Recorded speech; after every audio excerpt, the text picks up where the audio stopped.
Pleased to be joined by Senator Ted Cruz from Texas. We appreciate you taking the time here. There have been reports lately that the American ambassador to Israel, Tom Nides, has advised the incoming Israeli government about their selections for ministerial roles and how it might impact the Americans' relationship with the Israeli government. What are your thoughts? Is the Biden administration stepping over the line here? Well, look, I don't know specifically what the U.S. ambassador did. What I do know more broadly is that the Biden administration has demonstrated a deep antipathy for the government of Israel, and in particular for Prime Minister Netanyahu. They loathe and despise Prime Minister Netanyahu. And one of the steps we saw just this past week is the Biden Department of Justice announcing that the FBI was going to investigate IDF officers and go investigate the government of Israel over the death of a Palestinian-American journalist. Now, that's after the U.S. State Department investigated the matter and exonerated everyone, concluded the evidence did not indicate any bad conduct. And the reason the Biden DOJ did that is the radical anti-Semitic squad in the House made this a cause célèbre. People who, on the far left of the Democrat Party, unfortunately, they don't hide their brazen hatred of Israel, their brazen anti-Semitism. And they demanded that the Biden DOJ go after the Israeli government. And unfortunately, this Department of Justice has set aside what should be the standard, which is the rule of law. And instead, they put partisan politics ahead of the rule of law. I think this investigation of the Israeli government from the Biden Department of Justice is a disgrace. I think it's an abuse of power. And I think it is the strategy we've seen here at home. The Biden Department of Justice likewise has been weaponized against the Democrats' political enemies here at home. Here at home, they're sending FBI agents to interview and harass parents who speak up at school boards because they're on the other side of the political aisle. That should not be happening. And so I have no reason to doubt that the U.S. ambassador is acting consistent with that demonstrated antipathy to the new government in Israel. The FBI is refusing to confirm that there's even an investigation happening right now. Are Senate Republicans planning any oversight, trying to obtain any information about this investigation? Well, I certainly am pressing to get information on exactly what they're doing, and I was the first one to publicly call them out and to shine the light on them. And I have called for Merrick Garland to be impeached because, as Attorney General, he has allowed the Department of Justice to become corrupted, to become politicized and weaponized. And I think he's done more to undermine the integrity of DOJ and the rule of law than any attorney general in history. And I include in that group John Mitchell, Nixon's attorney general, who resigned in disgrace and went to prison. And so I will continue doing everything I can. I just wrote a book a couple of weeks ago on this topic. It's called Justice Corrupted: How the Left has Weaponized the Legal System. And in that book, I walk through chapter and verse, specifically how in the Obama administration they began this process, and now in the Biden administration, it's fully metastasized. I think we need serious oversight. I wish we had Republican majorities in the Senate. If we had Republican majorities in the Senate, I could tell you with 100% certainty, yes, we will have Senate oversight over this abuse of power. Because the Democrats, unfortunately, kept the majority in the Senate, I think the odds are extremely low that we'll have oversight, because Senate Democrats have demonstrated that their priority is covering for the Biden administration, and they've demonstrated very little interest in engaging in any meaningful oversight.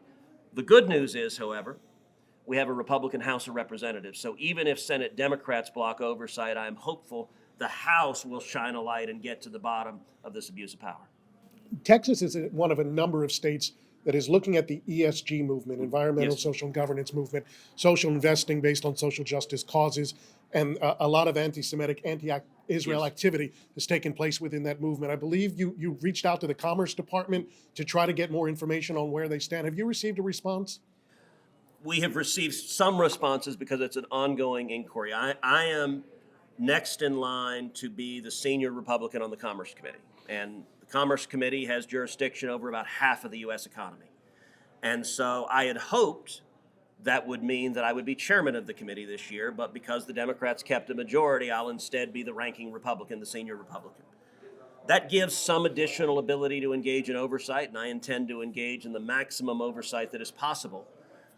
But without the committee gavel, you don't have the ability to convene hearings, you don't have the ability to issue subpoenas, so it limits to a significant extent the efficacy. The pattern we've seen from the Biden administration is they slow walk any request for oversight, and when they do respond, they typically obfuscate and cover up. And so, unfortunately, I expect that pattern to continue.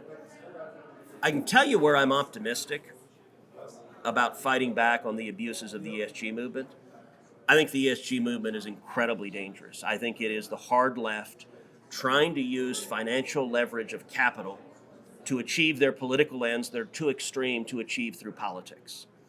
And the most effective pushback against it has been a number of red states have decided we're not going to support your efforts. And my home state of Texas led this effort here. And there was a bill in the last legislative cycle in Texas in the state legislature. It's called Senate Bill 13. And it provided that if you boycott oil and gas, the state of Texas is going to boycott you. That if you have policies in place that discriminate against American energy production, Texas pension funds, Texas endowments, Texas universities are not going to invest their billions of dollars in funding your effort to bankrupt thousands upon thousands of Texas businesses and destroy millions of Texas jobs. I usually stay out of state legislative fights. Look, I serve in the U.S. Capitol. I got plenty of fights in Washington. I made an exception here, where I called both the House sponsor and the Senate sponsor of the bill.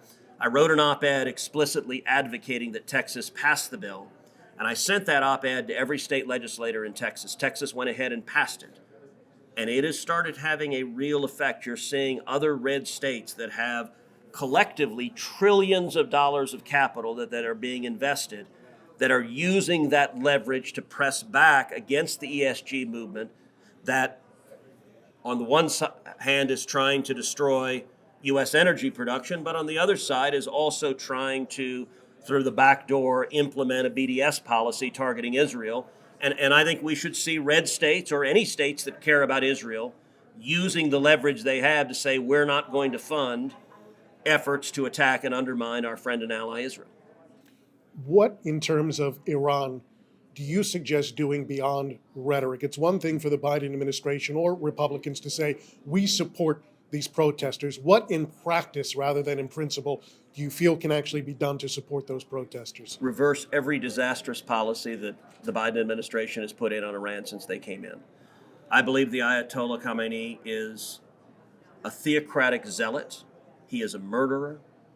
When he chants death to America and death to Israel, he means it. That's not empty rhetoric. He believes it and wants to carry it out. The right approach to him, I believe, is maximum pressure. When Barack Obama negotiated the Iran nuclear deal, I thought that was a catastrophic mistake. I led the fight against it. When Donald Trump became president, I led the fight in the Trump administration to pull out of that disastrous deal. Both the State Department and the Defense Department opposed me in that effort. I convinced President Trump to overrule his own Secretary of State, his own Secretary of Defense. We pulled out of that deal. That was the right thing to do. After we pulled out of the deal, there were still a number of other side deals that remained. For example, there was an exception for oil, and Iran was selling 1 million barrels a day of oil under the exception. I convinced President Trump to revoke the oil exception. On that fight, the Secretary of State, Mike Pompeo, fought me vigorously, argued that we should keep the oil exception. He was wrong.